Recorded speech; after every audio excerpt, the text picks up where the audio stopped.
What is going on, guys? Gary Yaman here, back at it again with a new video. Hope you're doing well, hope you're safe and happy. Today, I'm diving into this phone right here, the Xiaomi 15 Ultra. And I've been using this as my main phone for the last 2 weeks or so. And I'm ready to tell you all about it. Starting with the price. If you are in Europe, the Xiaomi 15 Ultra with this configuration, 16 gigs RAM, 512 gig storage will set you back around 1500 euros, while the top end 1TB version is priced at 1700 euros, which is quite a lot of money, of course, for this phone. In the UK, that works out to around 1300 pounds, and in the US will roughly be 1600 US dollars. So a lot of money for this phone. But then again, it is flagship, it is premium, and it has this amazing camera that I'm going to talk to you all about it. Specs and build. So I'm not going to dive into all the specs, just going to show you or talk about the key specifications here. Snapdragon 8 Elite, up to 16 gigs of RAM, up to 1TB storage, a massive 5300 mAh battery with 90 watts wired and 80 watts wireless charging. Plus, of course, that 1-inch Leica camera sensor. Now, the design. This phone definitely makes a statement. You either love it or hate it. And I'm somewhere in the middle. I absolutely love the screen, but the back, it's unique, a bit strange, but it definitely sparks conversations. It feels big, but not as wide as an iPhone Pro Max, meaning it's more comfortable to use one-handed instead of maneuvering it strangely with 2 hands or 1 hand. There are no fancy side buttons, just the standard volume rocker and power button, and at the bottom you got the USB-C port and SIM tray. Speakers are loud and punchy and quite clear.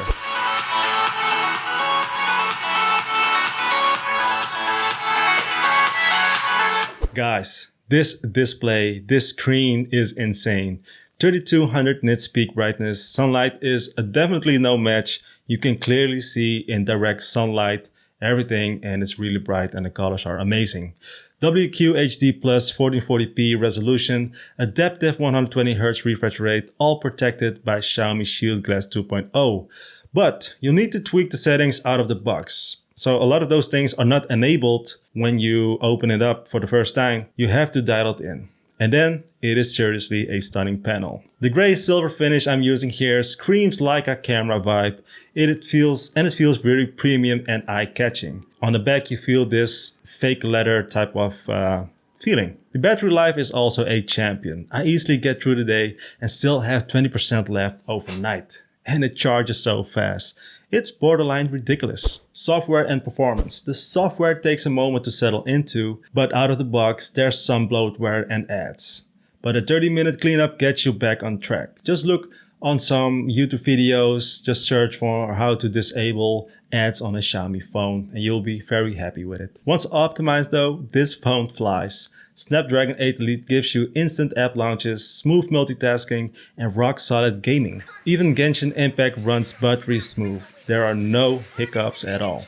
And it also looks really nice. Keep in mind though, the colors might feel strange at the beginning, but you can adjust the colors as you please. Camera. This phone exists almost solely because of its camera, the 1-inch Leica sensor.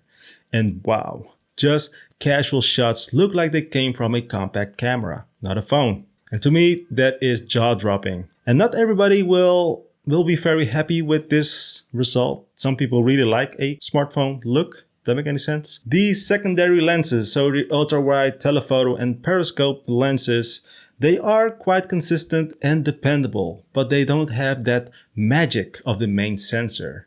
The zoom is impressively solid though. It looks good, the colors are nice, the image quality is good as well, but just not the same as with the 1-inch sensor. And then for the selfie camera, well, the selfies are not so amazing or anything. And also I got this weird angelic glow, like permanent beauty mode. Selfies are fine, but nowhere near the main camera's level. And I have to say, I still don't know why this camera decided to give me this glowy effect. Video. Here's where things shift. Photos are fantastic. Video, meh.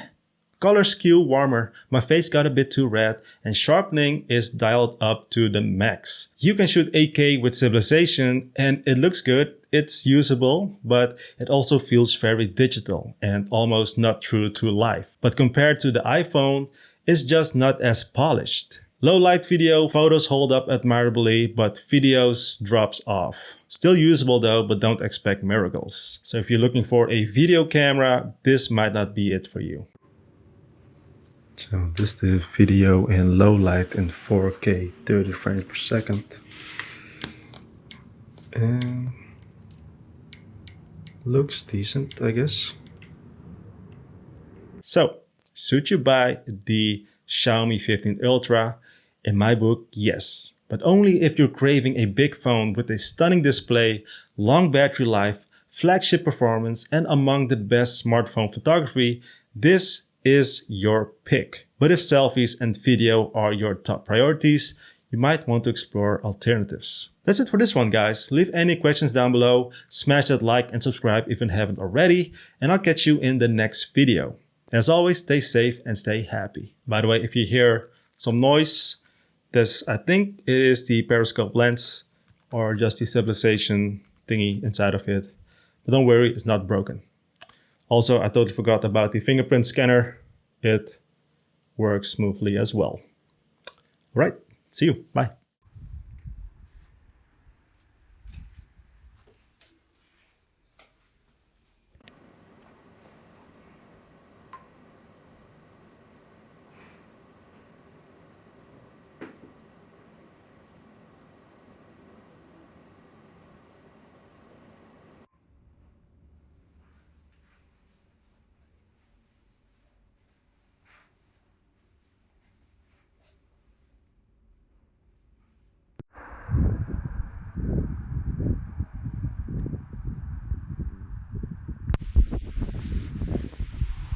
How do I look?